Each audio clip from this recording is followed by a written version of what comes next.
Before we dive into today's episode, a quick reminder that early bird tickets for the Heart Centre Business Conference in Noosa in September are closing on the 13th of March.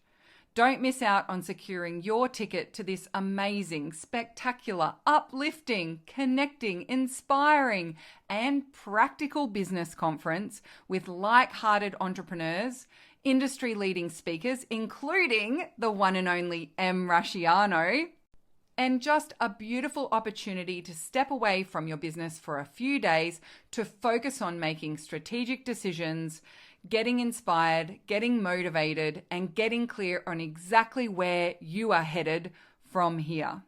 Go to tashcorbin.com/conference and grab your ticket before early bird closes on the 13th. I hope to see you there. Here's one for the books. This episode of the Heart Centre Business Podcast, I'm going to tell you not to overhaul your messaging. In a world where everyone is telling you that your messaging needs to be completely changed and turned on its head and scrap it all and start over, here I am saying, nope, I do not want you to overhaul your messaging. Are you curious about why? Well, then make sure you stay tuned in for this one. This is episode number 521 of the Heart-Centered Business Podcast, and that means you can find all the relevant links and the show notes for this ep over at tashcorbin.com/521. Not only that, it's the last day of Tashmas, so today I have a special free gift for you and also a very important reminder. Let's dive in and get started because I don't want you to overhaul your messaging and I want to explain why. Let's do it. Hello, I'm Tash Corbin, a business strategist and mentor based on the Sunshine Coast in Australia. The mission of this podcast is to help heart-centered entrepreneurs to make more money and in doing so, change the world for the better. This podcast was recorded on the lands of the Gubbi Gubbi and Jinnaburra people. Always was, always will be Aboriginal land. So, of course, I'm going to have to kick off this episode by saying I used to talk about messaging overhauls and messaging makeovers, and even to this day, I do still have some content about how to make over your messaging. Here on the podcast, I had an old free training that I used to offer, and I'm sure you could dig it out of the internet somewhere. And I'm not necessarily saying your messaging doesn't need to have a little makeover or be improved, but I have come to realize that most people, especially in this audience, do not need a complete messaging overhaul.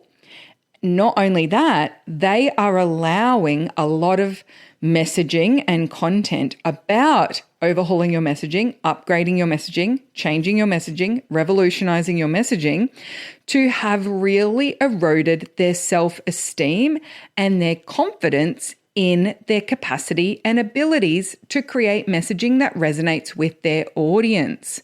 And they don't actually need a complete overhaul. Yes, you can refine your messaging, and yes, I still change and improve and refine my own messaging still to this day on a very consistent basis. But it's not an overhaul. It's not even a makeover. I'm starting to find that term is a little too extreme sounding. Because when I improve my messaging, when I refine my messaging, it is a very gradual, incremental process that is done over time. And for you listening to this podcast, that is what I recommend as well.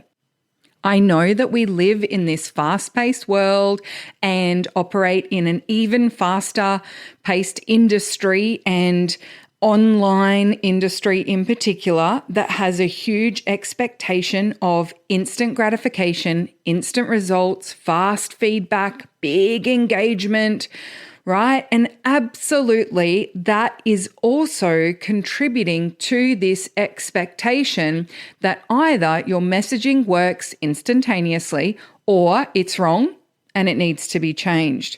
And so there are people thinking that decent messaging is absolutely terrible and they are constantly starting over when actually they'd be better off making incremental changes over time. So I want to dig into this one and provide some strategies and advice on how you can improve your messaging without creating this belief that there's something fundamentally wrong with it. But before I do, I just want you to take a moment and consider how you currently feel about your messaging. Because there is prolific content online right now that has been trying to convince you that there's something fundamentally wrong with it and that you just aren't good at messaging. And I actually haven't met a single business owner who hasn't been able to craft some kind of decent messaging for their audience and for their business. If you can identify a need in your market, if you can speak to the experiences of some of the people who you want to be able to support and help, if you can speak a little bit to the transformation that you want to facilitate for them, you've got the foundations of a really powerful message in the making there. It's not like you don't know how to speak about what it is that you do. It's not like you don't know how to describe situations that you could help with.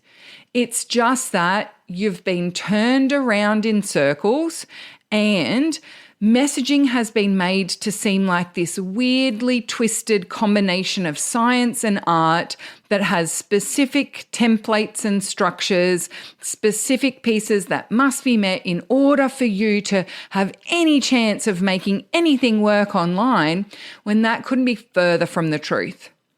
In essence, any kind of messaging models, any kind of messaging advice, structures, guidance, templates, pro formas should be helping you to refine rather than being a complete overhaul.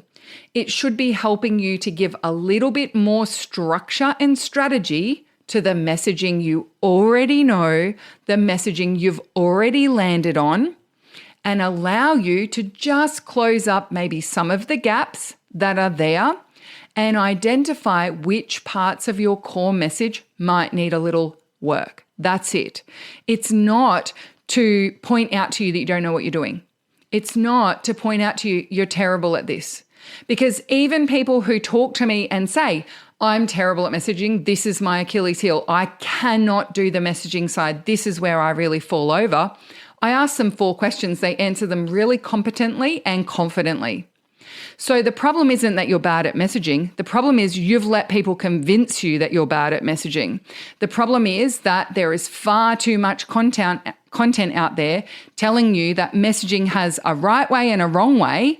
And if you're not making money, you must be doing it the wrong way, when that is not true.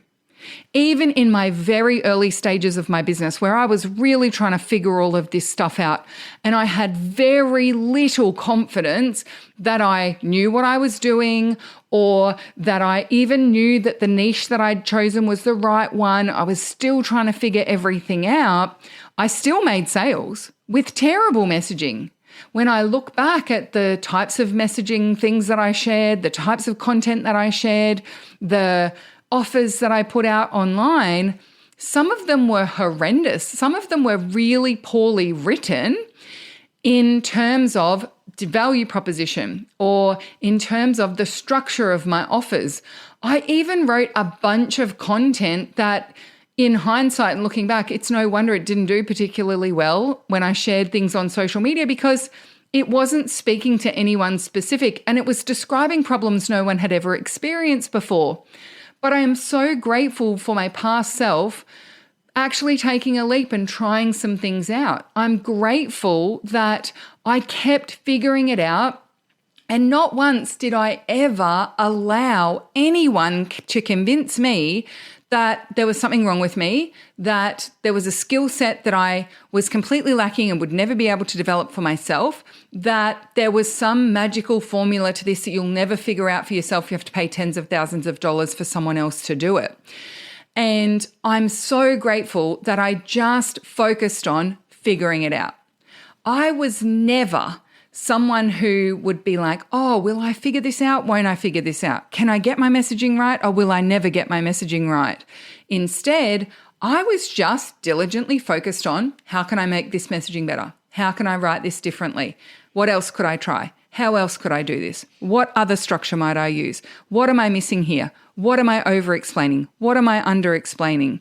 I was consistently reviewing my content and messaging through those lenses of incremental improvements. So I want you to really take this one home from this podcast episode. There is nothing so bad with your messaging that we have to throw it all out and start again. Even if you completely change the niche that you're speaking to, there are still components of your messaging that will still stand to this day because they're about you, because they're about the difference that you want to make in the world. Those things still stand regardless of who you're working with. And so nothing needs to be completely overhauled. You are absolutely doing an amazing job. And all we want to do is make some incremental improvements over time. And as I said earlier, even I am doing that. I am still to this day improving my messaging. When I do my quarterly planning and my quarterly review, that is something that I look at. Are there any changes I want to make to my core message? Are there any pieces of my message that need to be more strong in my business? Are there things that I haven't spoken about enough recently? And you've probably noticed over the years, if you've listened to me for an extended period of time, I do kind of meander like a river rolling down a meadow, this way and that way, trying to find where the right sweet spot is for me with my messaging. And I'll keep experimenting with that. And part of the beauty of seeing this as an incremental improvement over time is that if I do tend to veer off in the wrong direction for a little period of time, I know how to course correct because I can go back to what I was sharing previously, because I'm consistently looking at these things and I'm consistently sitting and actually contemplating and strategizing, okay, where am I potentially missing the mark? What are people getting excited about? What are people not really engaging with? Where are the pieces where I feel like I'm letting my messaging down and I'm not speaking about the value proposition strongly enough? There was a period of time where I was particularly sick, and so a lot of the copywriting that I would normally do myself in my business, I had to outsource. I just did not have the capacity to sit at a computer and do a lot of writing. So I sent my core messaging documents to a couple of people who were helping me with different projects, and they did some messaging changes for me. One of those was a big change to my sales page for the Takeoff program. And 6 months later, the conversion rate of that sales page had significantly dropped. And when I went and had a look at the new messaging, I realized that that person had written it through their lens in relation to value for money.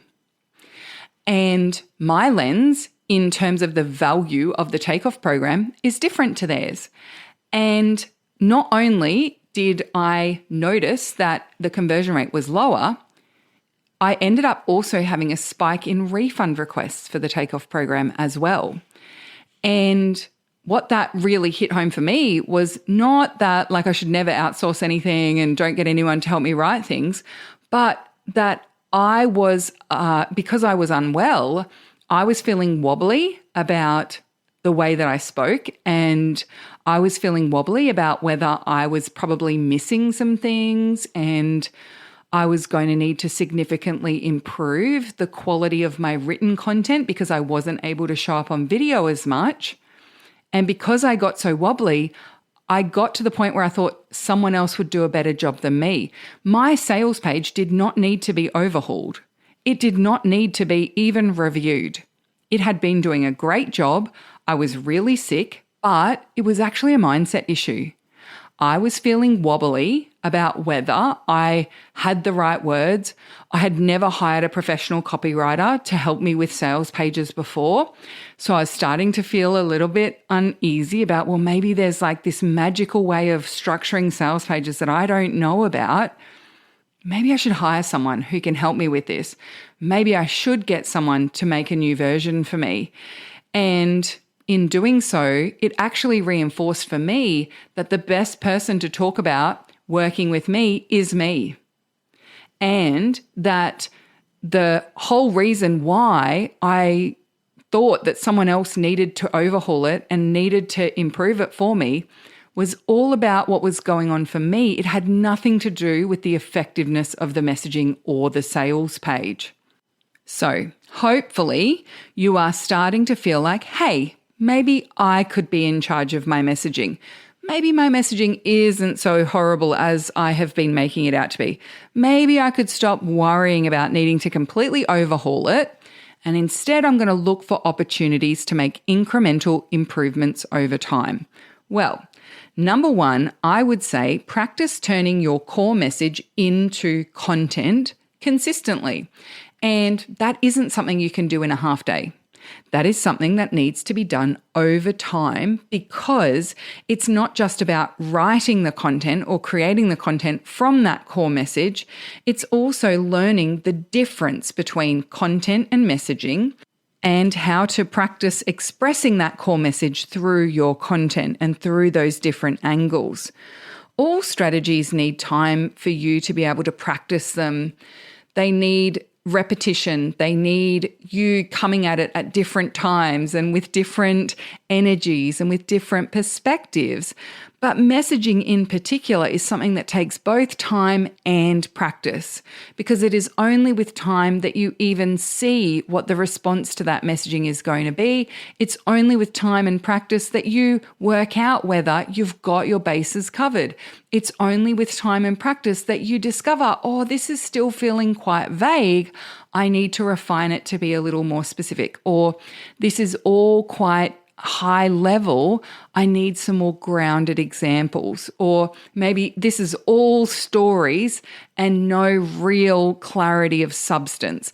But you won't know that, and you won't be able to see that or see the patterns over time if all you're doing is constantly updating and restarting writing your core messaging document.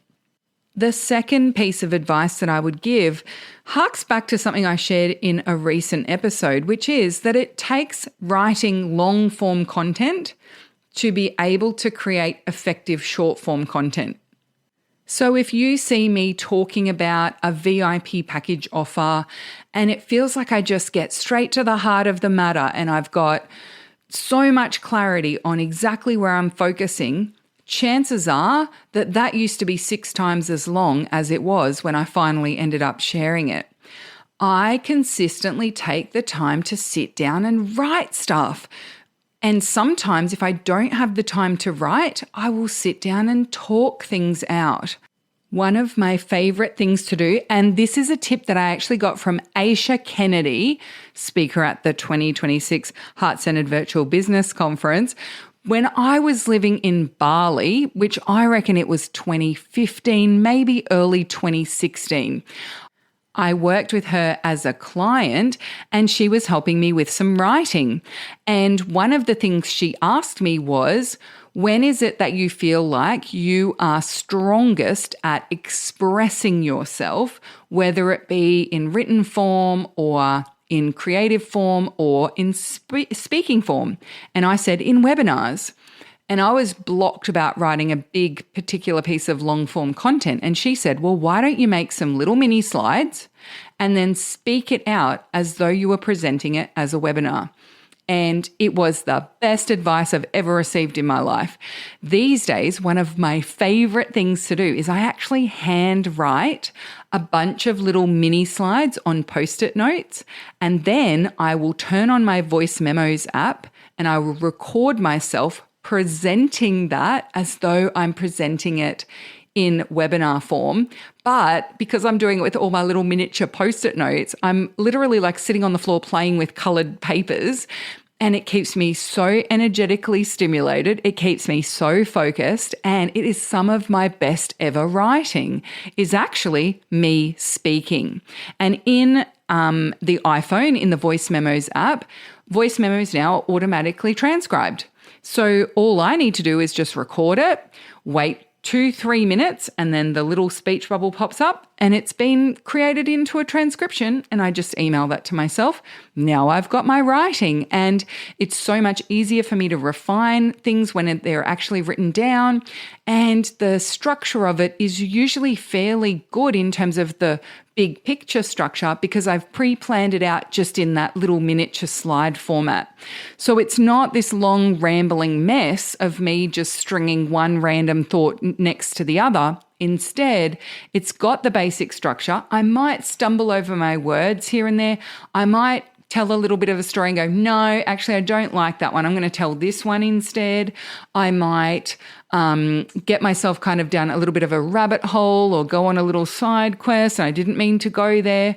But because I've got those Post-it note slides, I know the key checkpoints that I'm meeting along the way, and it's much easier for me to refine it and fix it once it's in writing than to try and write from scratch. So I mess with my messaging, I play with my messaging, I refine my messaging very consistently and regularly. I mean, one of the other things that I do is I do run webinars very regularly as well, because for me, speaking to humans and having questions come through, having reflections back at me, having people say, yes, I've never heard it explained that way, completely lights me up and shows me that there is tangible, practical value in the things that I'm teaching and the messages that I am sharing. So if you're struggling to write sharp messaging and get it down to its short form, I would recommend don't pressure yourself to write it in short form first and foremost, because you'll sit and try and get meticulously detailed on every single word choice as you go. Instead, just get it all out in its longest form possible, write as many different angles and as many different versions as you can, and it is much easier to refine then than it is to try and get it right the first time you write it down. Another thing that I do this approach for is when I'm writing sales pages. So whenever I've got an idea for a new anything, whether that be a new opt-in lead magnet, new product, a new service, a new webinar, the first thing I do is I actually write a long form sales page for that thing. So anything where I'm asking you to sign up for something or give me money for it, I will write a long form sales page. I don't use that long form sales page in its entirety ever. Instead, in doing a long form sales page, I know I'm covering every angle. Inside some of my programs, I actually have a template for a long form sales page. And the reason why I keep it within my programs is because it needs to come with very explicit and clear instructions. This sales page should never be shared with the public. This sales page is to get all of the detail and every single angle out of your brain and onto the page. And then what we do is we go through and find where the key messages are that need to go on the sales page, and everything else that you write goes somewhere else. So when I write a long form sales page for a webinar, for example, I don't ever have long sign up pages for webinars. I can easily get the key pieces that need to be covered for the sign up page out of that, and the rest of that content becomes promos. It becomes content that leads to a promo for the webinar. It becomes promo posts about the webinar that go on my Facebook and my Instagram. It becomes promos for the webinar that I send to my mailing list. So it's not wasted energy and effort. And even if I deleted 80% of that content and never used it again, if that's what it took to get me to the tight, refined 20% I needed for it to be effective, it's worth it. There's no mysterious digital bin where your wasted words go to die and you've only got a certain number of words at your disposal and you're filling up your digital landfill with your wasted words that you wrote, and someone's going to come one day and say, look at you. You wrote all that content. You wasteful person. How dare you write that content and never share it with the world, right? No one's going to see it. No one's going to care. The only person who cares is you. And a lot of the time, People hold on to terribly written content, to far too long-winded things because of that sunk cost fallacy. They feel like, well, I sat and it took me 2 hours to write out that long form thing. So if I don't share the whole thing, that's a waste. But if you do share the whole thing and it's so long-winded and it's so unwieldy that no one ever reads it, and an extra 10 minutes of editing, cutting, and refining would actually make it super poppy. People would get it really quickly and it would get people taking action. Isn't it more wasteful for you to share it in its completely unfiltered form simply because you don't want to edit it down because that would have been wasted time? I feel like so many people are so harsh on themselves when it comes to these areas of their business, especially in relation to messaging, to written content, and also, I will chuck this one in there as well, video content. Anything that they've ever done ever. I think because getting on video for so many of us is such a big deal that if we've ever recorded a video of ourselves, if we don't share that video 48 times with the internet, well, we haven't repurposed it enough and it needs to go somewhere else.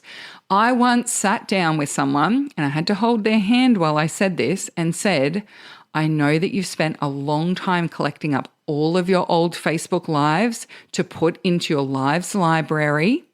But if I signed up for this library and watched even 2 of these, I would never work with you. And the reason is because in watching these lives that you've been keeping and putting into this repository for 6 years, I feel like you don't value my time. Because most of the lives start with, hi everyone, we'll just give everyone a couple of minutes to get here. Like you didn't even chop that off. And the time and energy it would take to chop all of that up and actually refine it into a video that got me to an outcome in an efficient way would actually be so much harder and so much more work and take so much longer than if you just sat down and recorded a fresh video that wasn't a Facebook Live, where you didn't get distracted by someone making a comment about something that you talked about 2 weeks ago in the comments, and now we have to sit and listen to you vaguely talk about something with that person who no one else knows what you're talking about, but we'll sit here and listen because you don't value our time. And so I know that that's a little sidebar, but I do think it's another one of those symptoms where you get into the extremes. You think you're terrible at messaging, but at the same time, you will not let go of that video you recorded 6 years ago. Because if you don't keep that video and re-roll it out over and over and over and over again, it was a waste of effort. It wasn't a waste of effort. It served its purpose. It's done now. It's time for you to craft something new. It's time for you to craft the next iteration of that video. For a lot of people, the reason why their messaging has not improved and refined over time is because they never go back and re-record things. They never go back and refresh it through fresh eyes with new perspectives based on their new experiences. You're clinging so hard to your old stuff that there's no space for the new stuff to pop in. So that was a teeny tiny detour, but I think it's an important one for us to discuss. But the original point that I wanted to come back to is that it sometimes takes sharing something in long form for you to be able to even get to the point where you can share it in short form. Another example of that is webinars. When I first run a new webinar, it generally goes for 2 hours. The next time I run it, it's 1 hour and 40 minutes. The next time I run it, it's 1 hour and 25 minutes. The next time I run it, it's 1 hour and 15 minutes. Sometimes I can't get it under that. But that's because with practice, I get better at really narrowing in on what the precise messaging is. What are the pieces that I do need to share? What gets people distracted? Sometimes when I'm running a new webinar, I can see it happen in the comments in real time, that I made a throwaway comment or I say something or I've got something written on a slide and I see the panic in comment form. People are like, wait, what did you say about this? Or, oh my gosh, I never even thought of that. And what do I do here? And I'm like, oh, that was a lovely little distraction for them. That took us off path, didn't it? Okay, and so when I'm redoing that webinar next time, I'm not going to lead us down that little part of the garden path because that's actually not mission critical for what we're doing today. And so I'm refining and getting better and practicing over time, not because I'm still rolling out the same recording from 6 years ago, but instead because I run it as a fresh webinar as consistently as I can. Generally, if I'm recording a video that is a video training that's evergreen that people can watch whenever they like, I've already rolled that out as a webinar at least 3, if not 6 times. When you see my lead magnets and freebies on my website, like the Resonate training, which is one of the gifts I'm going to give you today, I've run that as a webinar multiple times. And the reason why I've run that as a webinar multiple times before I've ever released it as its own evergreen version is because in the evergreen version, my goal is to get you to the outcome in the most efficient way possible. And also, my goal is to ensure that because that one's not a live webinar, I want to ensure that I've got all the components that you need to be able to work your way through that training and confidently get to a result at the end and know what you're going to implement, know what you're going to change, know what you're going to do next without having me there. Of course, there is the safety net of always being able to email me, always being able to reply to any of my emails and ask a follow-up question. But ultimately, I do know that most people won't do that. And so I feel like it would almost be like a bit neglectful of me if the first time I ever rolled that out was as an evergreen lead magnet. It was just a video that you had to just listen along and figure it out for yourself. Instead, I'm testing it in real time with real humans, and those humans, it's such a symbiotic relationship because they are getting the benefit of being able to talk directly to me and ask me their questions as we go. If something does derail them, if they do get stuck on something, I'm there to help them get through it. I'm there to answer their questions. And then from that process, the next time I run it, I can make sure I'm more proactive in either addressing that or not tripping them up by mentioning something that's not necessary or mentioning something that's slightly related but not related enough. Not only that, but once I've done that with a webinar, it often means that I've refined down what my key messages are, what my key concepts are, what the principles are that I'm trying to get across. So I'm much better at explaining the concept and how to implement it much, much more effectively. So that is a time and practice refinement as well. The next part is about understanding that sometimes you need to share your messaging in a scattered way in order to be able to refine it into something that's structured. Your messaging will often be a mess of ideas and throwing spaghetti at the wall first. That's kind of the point. You just want to throw that spaghetti and see what sticks. But it's the see what sticks part that I think a lot of people are missing because they've fallen for this trap of believing that their messaging requires an entire overhaul. People are trying to convince them nothing stuck to the wall, but actually 50% of what you shared stuck. So we've got to take time to appreciate that, to find that out, to be able to interrogate that and refine from there. That's the whole point of the practice and the refinement.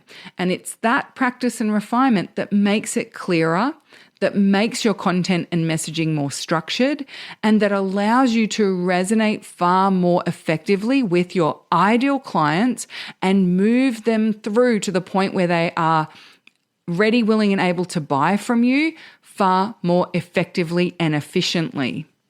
I even think about myself doing sales conversations when I first started my business. Some people would jump on a sales conversation with me and 45 minutes later, I still hadn't pitched them anything. And I was still trying to figure out, where they're at, and I was giving them some advice. And I mean, my sales conversations were almost like free coaching sessions in the early days. But I did that because I knew the more I gave myself time and space to be generous, to figure it out, to ask lots of questions, to be super helpful, the more I would understand about the exact person who was in front of me and what they needed to understand, what light bulb they needed to have, and what messaging was the part of the conversation that got them excited, that made it seem like it was a good decision to work with me. These days, I meet someone at a networking event and within 4 minutes, I've diagnosed what's going on in their marketing and where their strategy might need some refinement. Generally, I'm so much quicker at that. I'm so much quicker at being able to express it to them very clearly and concisely. But that didn't happen because I sat in my bedroom trying to figure it out for myself on my own. That has come from almost 13 years of practicing, of refining, of up-leveling, of clarifying. That has allowed me to build out really beautiful story arcs that perfectly represent the type of example I'm trying to give or the type of transformation I'm trying to talk about. Story arcs that really engage people and make it make sense to them, because I am teaching some quite complex strategies and structures to people and some quite complex concepts as well. And so over time, I've tried to explain it using different analogies, different stories, and now I've got some really solid ones that I draw back on time and time again. People even say it to me online. They're like, oh, tell that story about this thing. Tell that story about that thing, because that's what really landed it for them. And so hearing that reflected back, seeing the story actually make sense, and for people to actually really land and understand, yep, that's how I'm going to do it. Yes, that's why I'm going to try it this way. Yes, I'm going to keep doing it this way. Really, like, that's where the refinement comes from. Additionally, like my bridge messaging, helping to facilitate those important light bulbs so that people kind of get it, that has all come from over time. And I will tell you, back in 2013, back in my day, back in 2013, when I first started my business, there was no one that I could find that could explain how to message for online business the way that I teach it now with bridge messaging. I got to tell you, that has come through the hustle and the grind, through figuring it out, through trying to understand why that part worked and why that part didn't. And I have been a diligent leading learner the entire way. And that's where these representations of what does bridge messaging look like have come from. It's not necessarily from me learning it and putting it in place in my own business or me figuring it out for my own business. Because when I figure all of this stuff out for my own business, I just figure out what works. I just figure out what I need to say. I just figure out what light bulb I need to facilitate. But because I teach this and I'm trying to help others to do this as well, that's almost like what forces my hand to have to try and break it down even further. Now, I'm going to give a little shout out to a client of mine. Her name is Jody Thornton. She doesn't know I'm going to do this. I hope she's okay with it. Jody and I are very similar minded when it comes to the way that we learn. Her probably a little bit more in depth than me, but she's one of those people that when she learns something or when I give advice, she's a little bit like, and I say this in a very loving way, she's a little bit like the little 3-year-old who's first learning about things. And it's but why? Okay, and can you tell me why here and why this? She also somehow has the most amazing memory and remembers everything I've ever said online in the entire history of my business. But having people like Jody in my audience has been so valuable for me as a business owner. When Jody has a question for me, I have all the time in the world for it. And I must admit, probably in the first 1 to 2 years of my business, if a very keen, very diligent learner like Jody had come into my business and been as vocal and as questioning as Jody was for me when she did come into my business, I probably would have found it very intimidating and I may have leaned back from it. But I feel like it was like meant to be that Jody came across me exactly when she did, because it was almost like I had to rise to the challenge.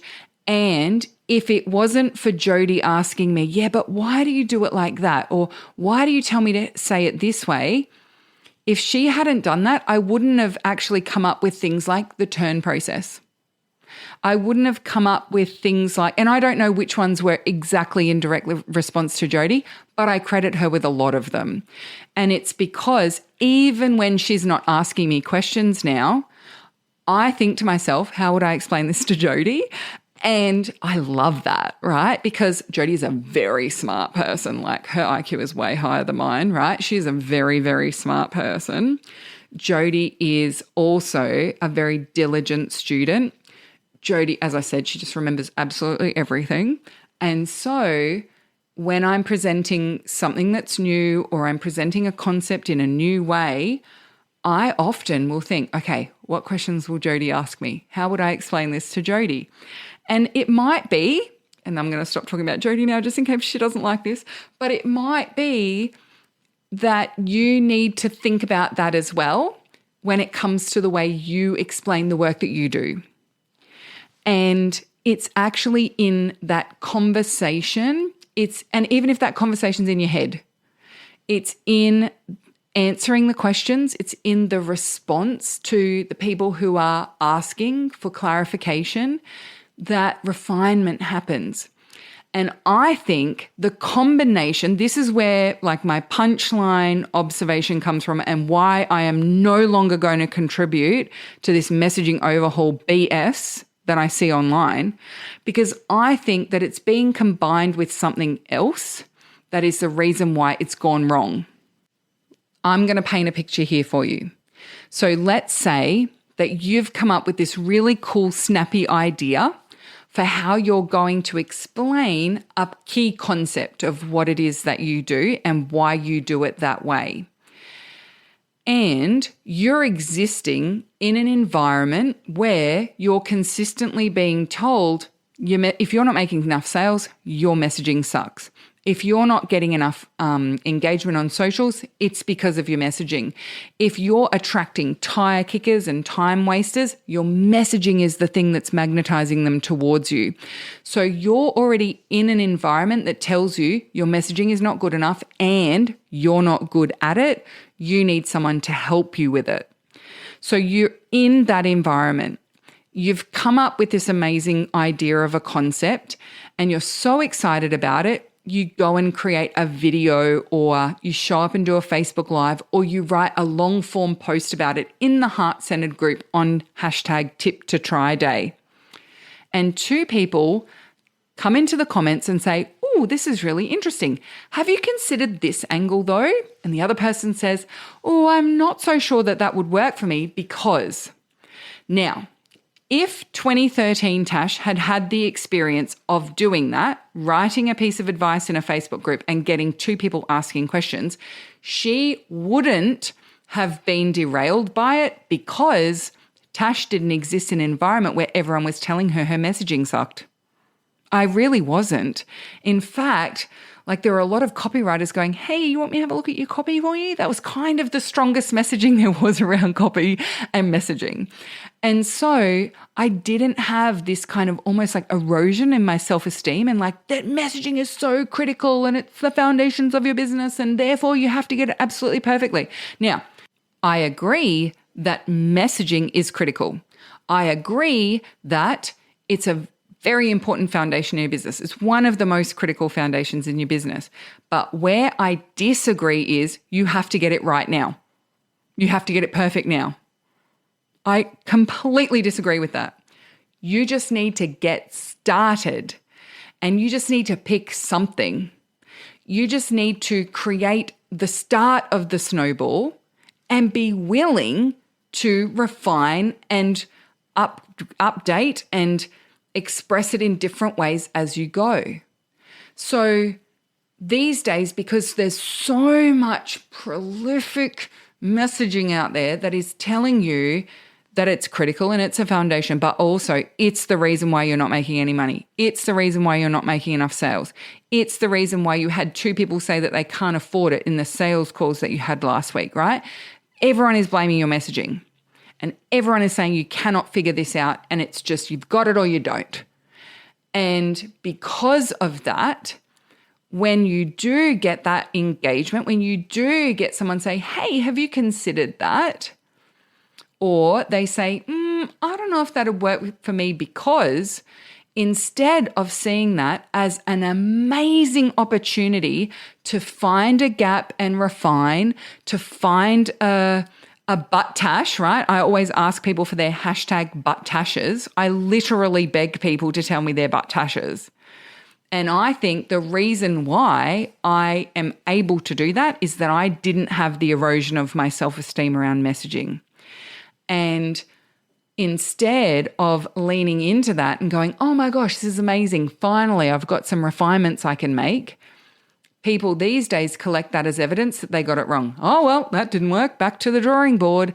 And not only do they go back to the drawing board, they don't share a hashtag tip to try for another 6 weeks, because they've made it mean that they got it wrong instead of, ooh, this is great, and yes, and yes, that's a great tip. And let's just make sure we address this exception. Yes, that's a great strategy. And if you were going to share it with people who did this, then they would need it that way, right? So it's actually an extension. It's an expansion. It's an improvement. It's a refinement. But instead, everybody's collecting it as another sign they've got it wrong and their messaging needs an overhaul. But it absolutely doesn't. So if you ditch one scattered messaging that's spaghetti at the wall and then take little pieces of feedback or a couple of posts that get no traction or a webinar that doesn't get any signups as like an indicator that you've got it completely wrong, start over. And now you're just going to scatter another batch of spaghetti at another wall and then another batch of biscotti. Oh my gosh. I will let you in on a little secret. It's later than my normal bedtime as I'm recording this. I'm just going to keep that in there, right? So if you throw, and then you go back to the original wall, you start throwing more spaghetti at that one, but you forgot to clean off the old stuff. So now it's got old stains on there. So is that spaghetti sticking because it's just stuck to the old spaghetti, or is it sticking because it works? You're just creating a cloud of confusion, and that's when they win. That is when these people are winning.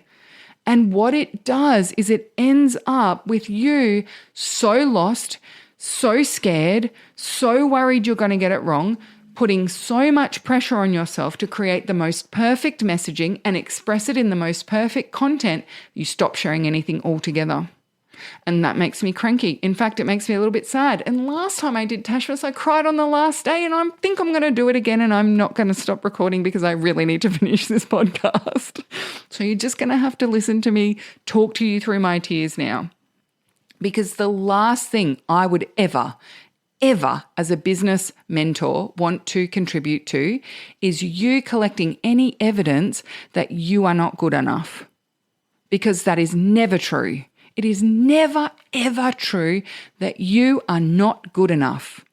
And it certainly isn't true that your messaging needs a complete overhaul, because it cannot be improved unless you accept that what you've got is a good start. And it absolutely is. I don't care whether you've got a hodgepodge hot mess on your hands of messaging ideas. I don't care whether you've leapt from one niche to the other for the last 6 years and you don't even know who's come with you anymore. You've got something, and you've got something that is solid gold. And all we need to do is refine it, we grow it, we expand it. We build on what you've already got rather than making you get frozen in this perspective that either it's right or it's wrong, And if it's not working instantly, if it's not getting traction from the very first time you share it, if it gets one person asking a question or one person saying it's not for them, it's just wrong. That's not true. And what it means is that we are being robbed of ever getting to hear and see and read your refined messaging because you're constantly starting over. What a waste! The big takeaway from the tangible side that I want for you from this episode of the podcast is that it takes time to write really effective and resonant messaging. It takes time, it takes practice, it takes an audience, and it takes sharing it in order for you to be able to really refine it, to get it to the point where it's getting better and better over time.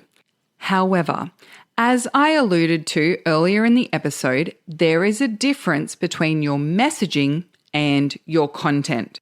Messaging is structural, foundational. When I teach core messaging, we're looking at things like the value proposition. What is the transformation from before working with you to after working with you? And why is that valuable in the eyes of the client? It includes things like bridge messaging. What is the difference between what your ideal client thinks is the problem and what they think will fix it versus what you can see is the problem and what you know will actually fix it? Your core messaging also includes your intellectual property and model of change, your process as to how you take them from the before to the after. So it's the core componentry of your messaging, of what it is that your business does and how it needs to be expressed in order to attract, nurture, invite, and convert your ideal clients. Your content are the tiny little pieces of ways that you express that message in micro form. So a tip that you share on social media is content. It's not your core message. It's helping people to understand your core message. It all adds up to the delivery of your core message, but it's a teeny tiny story. It's a little tip that helps people to move closer to maybe that light bulb, which is part of your core message. So understanding and really seeing the difference between core message and the expression of that in your content can make a big difference as well to recognizing that the problem is not your core message. It's just that when you shared it in that format of content, it didn't really land for people. Or you've got some really good basics in your core message, but when you talk about the transformation from before to after, you're really underselling the after. And maybe that's because you don't want to overpromise and underdeliver, which is a really valid and legitimate reason as to why you might not have the after part of the value proposition really clear and strong. There are ways for us to be able to express that and get that clear in a way that doesn't feel like you're overpromising. But for a lot of people, their reluctance to overpromise means they make no promise at all. So identifying those gaps in your core message don't mean that your core messaging is all completely rubbish and it needs to all be thrown out. And just like that, if you've got a particular piece of content that was an expression of that message, it might just be that that particular story or that particular tip or that particular thing that you shared didn't land. That doesn't mean there's anything wrong with the core messaging itself. Not only that, the more that you get your core messaging clear and strong and validated, the faster and easier it is to create a bunch of content at pace because you can see that that's the part where you experiment.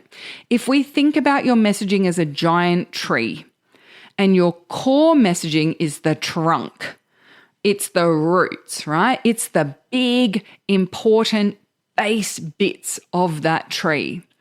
Your content is the leaves and the berries and maybe the little twigs and branches here and there. The big chunky branches, core message. The little tiny delicate branches, expressions of that core message in content form. So let's say like the thin branches are your feature content, like your blogs, and your emails and newsletters that you write to your audience.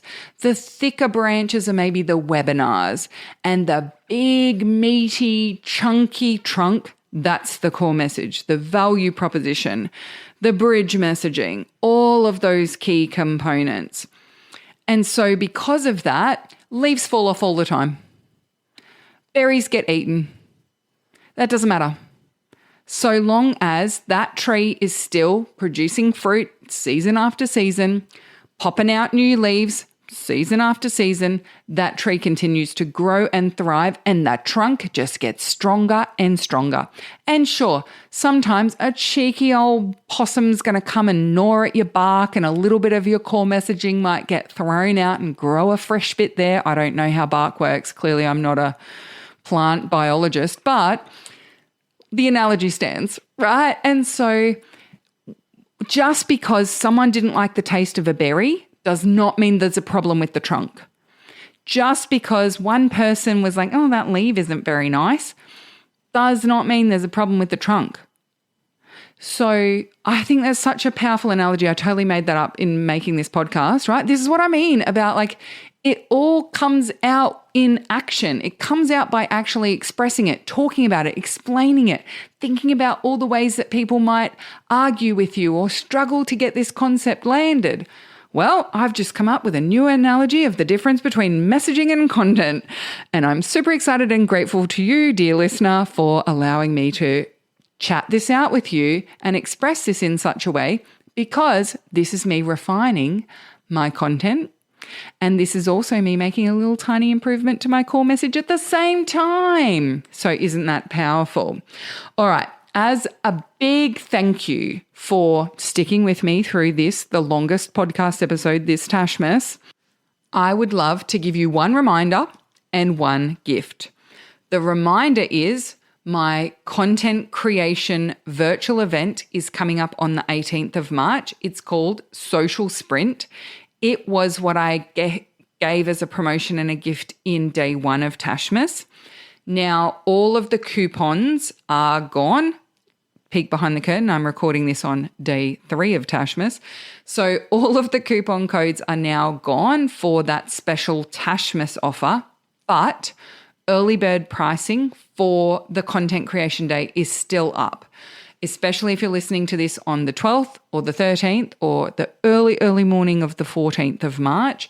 You'll still be able to join us for just $44. And for $44, you get a full day of social media content creation with me in this virtual event. Yes, the workshops and sessions will all be recorded. Some people have asked, like, is it worth buying it just to listen to the recordings? I don't know. I've never run it before. I think it will be worthwhile. But what I've mostly been saying to people is if you can't come to anything live, don't worry about buying it for now. If you can come to at least one of the sessions, then I do think it's worth investing in it to be able to come along live and at least get something done. If you come and join us for something live, I will feel great because I know that you'll walk away with content created. If you can't come to anything live and you tell yourself you're going to watch the recording and then you don't watch the recording, or you listen to the recording while you're out on a walk and then you get, oh yeah, I will do that, I'll do that, I'm going to do that, I'm going to do that, but you never do. I'm just not going to be happy about that. So I'll leave it up to you to decide whether buying it if you can't attend is the right fit for you. My recommendation would be, if you're going to buy Social Sprint, at least try and make it to one of the sessions live if you can. No problem if you can't. But please, please, please make a commitment to actually listening and doing the things. It's the kind of thing where listening to the recording probably works best if you're actually sitting at your computer, where you can actually put it into action. There's co-working sprints so that you can actually sit down. I'm going to leave all the recordings of the quiet bits in so that you can sit in the quiet as though you're alive there at the co-working. So hopefully you find it really valuable. I'll stop yapping about that. But make sure that you go and check that out. I'll put the link and all the details with the show notes of today's episode at tashcorbin.com/521. And my gift to you is the mega refined, very effective Resonate training. This is about crafting your core message so that it ignites the action takers in your audience. And it is one of my best free trainings I have ever run. I don't just say that because I love it and I think I've done a spectacular job. I say that because the amount of people who keep emailing me back, I haven't even really shared this with my audience very well at all, but I've been running ads to the Resonate training. So there are a lot of people that this is the first thing they've ever seen of mine, or it's the first of my sort of longer form content they've ever consumed, and they are like really excited about this. And for them, some of the feedback has been around the fact that this is the first time it's really landed for them. And this is the first time that they've actually had the steps and structure to core messaging that they need in order to be able to feel confident that they know how to do it and that they can answer the questions that I ask through that training. They can pick certain decisions as they go through that training that mean now they feel like they've got something solid to build upon. And that is such a powerful observation that makes my heart very happy. And it's been really interesting because these two things have kind of come together at once, that I have just had far too many conversations with people who've decided their messaging is completely pants and they need to give it a complete overhaul. I've had people emailing me saying, how much is it to go and do 3 or 4 days with you because my entire messaging needs to be thrown out and started over? And I'm like, no, it doesn't. But anyway, that's something else I need to go and reply to. So that has kind of coincided with all these people watching my Resonate training going, this is spectacular. I feel so confident in my ability to do my messaging. And so that is my gift for you with today's episode of the podcast. tashcorbin.com/521 is the link that you're going to need.